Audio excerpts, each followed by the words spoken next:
Hi, I'm Willie again. Well, you know, this H2O here, the only way I got right now to take a bath. Sometimes we use fountains, sometimes we use, you know, water hose. Well, I guess I gotta put this on tight because I don't want to lose this. Never know when I get to wash up again. And water ain't that easy to get to, not around these places. But we'll get more into the show as we go on about, damn, my show do stink at that. Yeah, H2O is good. Oh my God, man, what I'm gonna do?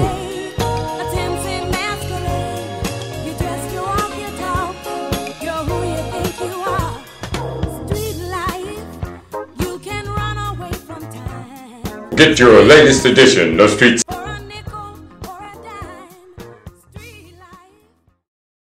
Who seems to me is the brightest thing in your life right now.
During this Night of Hope, the Woodbridge Church of the Nazarene really made our homeless feel special.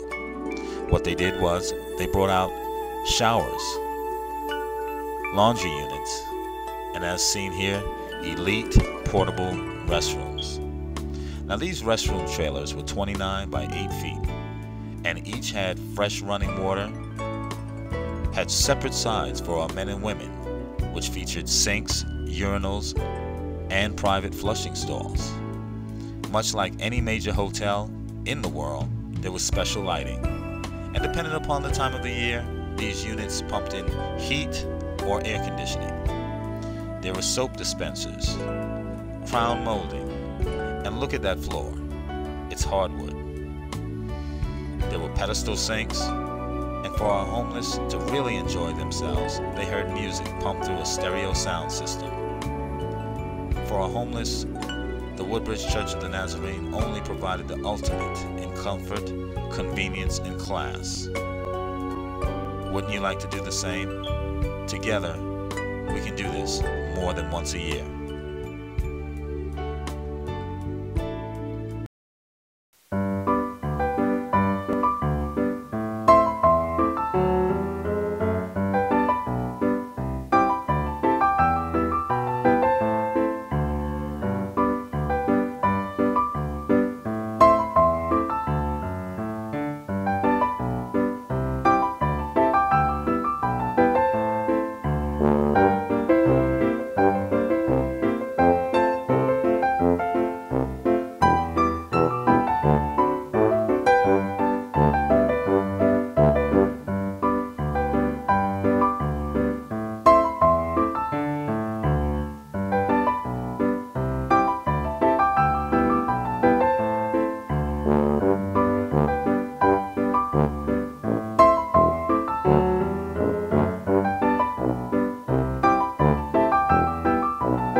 This Night of Hope is really something special, for it provides our homeless an opportunity not only to clean up their bodies, but also to clean their clothing. Though the Woodbridge Church of the Nazarene provide a new set of clothing, there's sentimental value in the clothing that our homeless have on their back. So, here's an opportunity for the homeless to bring their clothes to a laundry. These laundry trailers include 6 stacked commercial-grade washers and dryers. It has a 20-foot ISO container mounted on top of the trailer for its convenient mobility. It has carefully considered details framed with stainless steel trimming. It includes a utility sink for soaking or hand washing, a countertop for folding, rubber non-skid flooring, waterproof fluorescent lighting. On board, it's got an 80-gallon commercial-grade propane hot water boiler. It's got seamless white Chemlet wall covering, and again, depending upon the time of the year, heating or air conditioning, and insulated walls. For the homeless, this is priceless. An opportunity to take what they have on their back, clean it up, and to get on with their life with greater dignity and greater peace.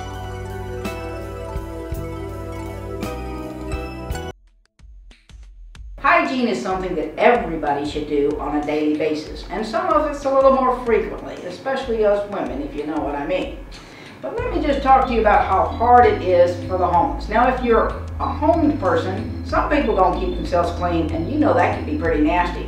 But for a homeless person, we have a tendency to be nasty, and we're not even trying to be, because it's very difficult for us to get cleaned up. Now let me just give you an example. I have really long hair, and I cut it off about 3 years ago. This is the longest it's been in that period of time. And actually right now I'm due for another shave, because it is hard to wash your hair in a sink and dry it with one of those little hand dryers, and that's about all I have access to sometimes being homeless. Another thing, my hands. The hardest thing I found to keep clean is my fingernails, and I'm very meticulous about my fingernails. I have found that a pair of tweezers works really well in keeping the dirt out from underneath them, and I've tried everything from knives to nail files to you name it, to hand lotion, to whatever I could get my hands on to get the dirt out.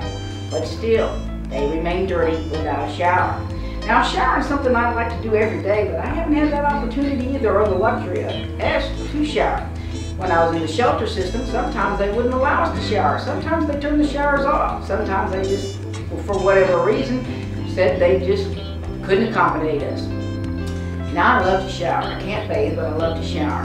I have taken bottles of water and poured it over my head in the summertime and just lathered up, and then taken another bottle and poured it over me and rinsed off. In the wintertime, I've done it as quick as I could in freezing cold temperatures with just a wet washcloth and a little bit of water in a cup, soaked up, and done the same thing and rinsed off. But the one thing that I have noticed is most important is trying to keep our teeth, our feet, and our privates clean. That is so difficult. Now, I don't have stinky feet, but I do have sweaty feet. And in the wintertime, they sweat profusely because I have to wear a couple pair of socks and maybe some baggies or whatever else to keep them from getting wet. And once your feet get wet, then they can't breathe them over. And let me just tell you, you've got to take a washcloth and some running water. You just can't do the old sponge bath on your feet. Same thing with your privates. You can only do that just so many days before it needs a good hosing down. And I'm also talking about your armpits. Now, you know, women, I like to shave under mine. Not everybody does, but I was trained and raised to that's what we do. And I'm a hairy girl. Let me tell you, I got some eyebrows that make Mickey Rudy's, or what is that guy, Andy Rudy from 60 Minutes, look small. And I've been plucking them since I was 12. Now I started doing this mustache thing, so I'm trying to keep that under control too. But this is very difficult to do because most of this I have to do in public. Now it's hard enough sometimes to do it in private, but I have to do it in public, in front of girls, in front of people, on the street, wherever I can find the opportunity or the place to do it. We as homeless people really do want to keep ourselves clean, but we don't have that opportunity. The day centers and shelters that are available to us, when we sign up for a shower, we're lucky if we're given 5 minutes to get in and get out. We are given a little bit of hot water, maybe some toiletries, but still, what you really need is 20 minutes, 30 minutes to get in there to soak, to get it, you know, that first layer off. Like it says on the bottle of shampoo, shampoo hair, and then it says rinse and repeat. We want to repeat. We want to be in there for a good 15, 20 minutes so we can stay clean. Because we're out on the street every day for 7 hours to 12 hours to 24 hours a day. It doesn't matter. Some of us don't stay in shelter. And that dirt that gets on us from the streets, from everything else we're around, it builds up. And we really don't want to be offensive to anybody. We don't want to be stinky people. But sometimes, as I said, we just don't have a choice. So I just want to say, if you can think of porta showers like porta potties, we'd be very grateful for that. Kind of like they have on the beach, you know, where you go out there and you rinse the salt water off and pull that little handle. Only this would be nice if we could have access to those 24/7 in some capacity. Thank you very much.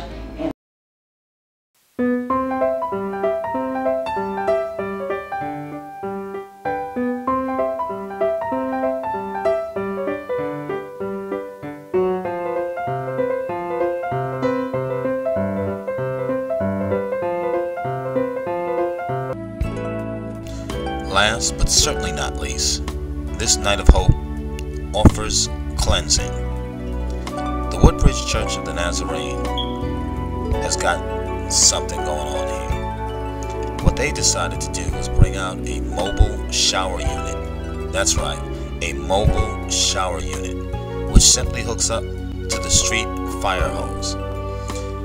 What happens is this 16-unit shower stall truck, which has a 1,300-gallon onboard water storage. It's got electric outlets located outside the trailer. It's got an onboard diesel generator for sites without electricity. It's got 2,600-gallon gray water storage.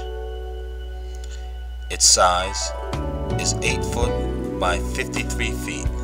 Holding 16 stalls. Inside, there are benches and hooks in each dressing room. That's right, dressing room. The interior is heated or is air conditioned depending upon the time of the year.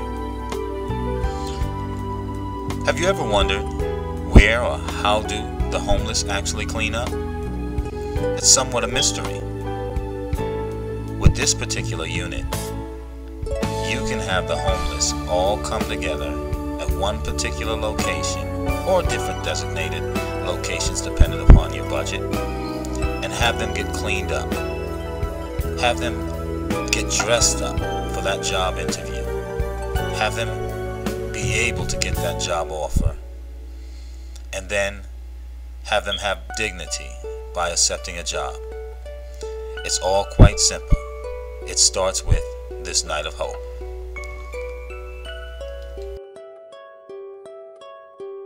Good day, Cliff here once again. Listen, we dedicate this portion of our show to responding to the emails from our listeners and viewers. First question, how come some of you are so funky and some of you are so clean? Well, you got Mr. Clean out there being clean, but at any rate, the reason some of them are so funky, you know, there are predatory animals such as your piranha, your great whites, your electric eels, alligators, definitely alligators, and crocs. And those are usually in the showers at shelters. And this is why people are afraid to go in there and take a shower. Wouldn't you be afraid if that's what you had to fight a gauntlet of wild, treacherous, predatory animals to get to a shower? Because this is what they're going to tell you. Now, the other ones that are so clean, they know how to fight their way through that gauntlet of predatory animals, like myself. I use exfoliating gloves and peppermint soap to cleanse twice daily. And I'm telling you, it's very enjoyable. Are you embarrassed to use public fountains to wash up? Personally, yeah, I'm somewhat embarrassed, but you do what you have to do.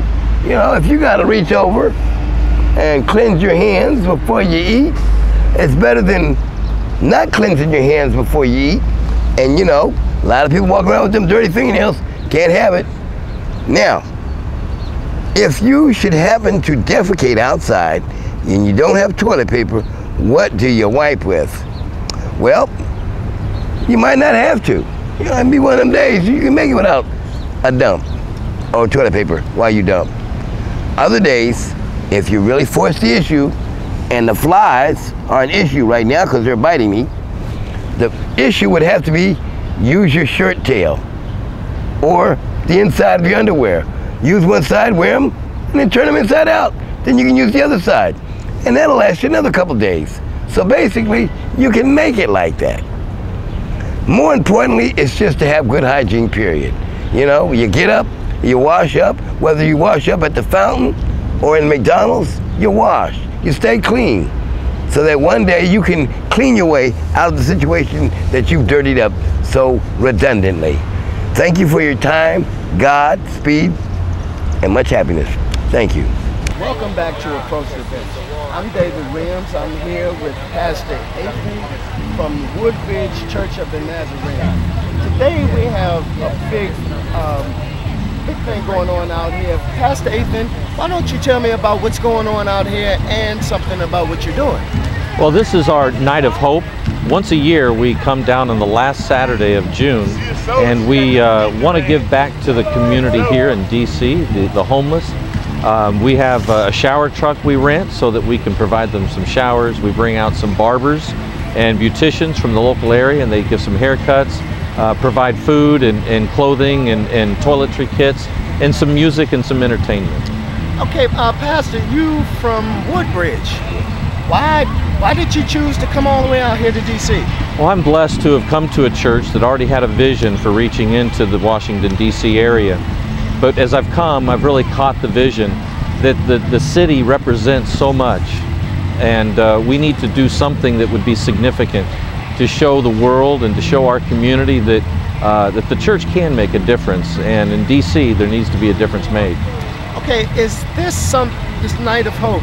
Is this the only time you come out here, or is there any other times of the year or whatever that you come out? We come out the last Saturday of every month. We choose to come to this location in McPherson Square, and then there's another location, actually it's 3 or 4 locations we travel to near the embassy areas.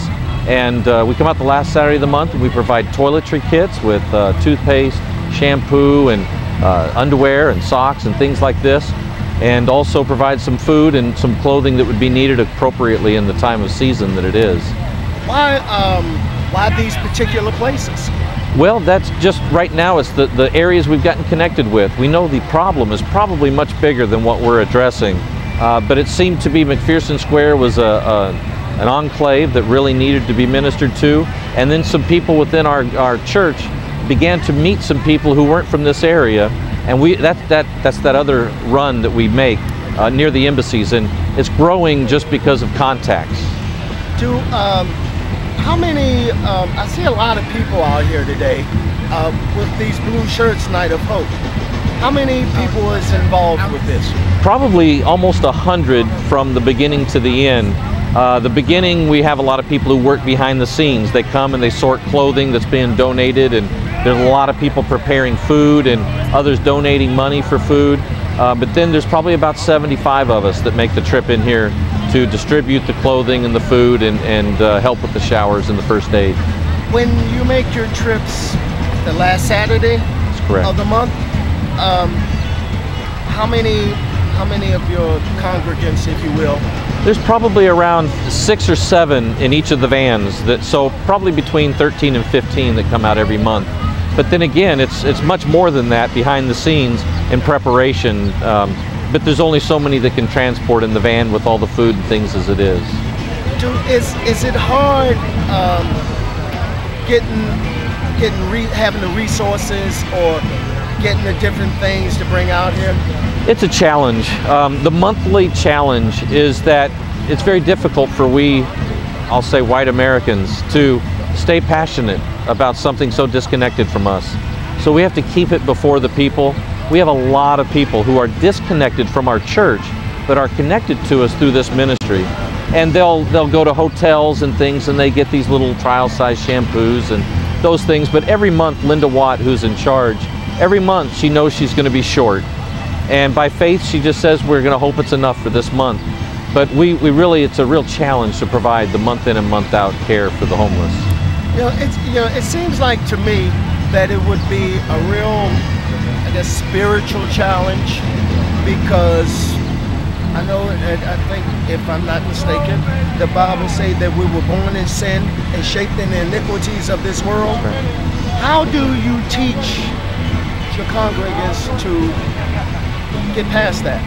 Well, I believe this is the truth of the gospel, that God so loved the world that he gave his only son. Jesus left heaven to go to a world that was not worthy of him.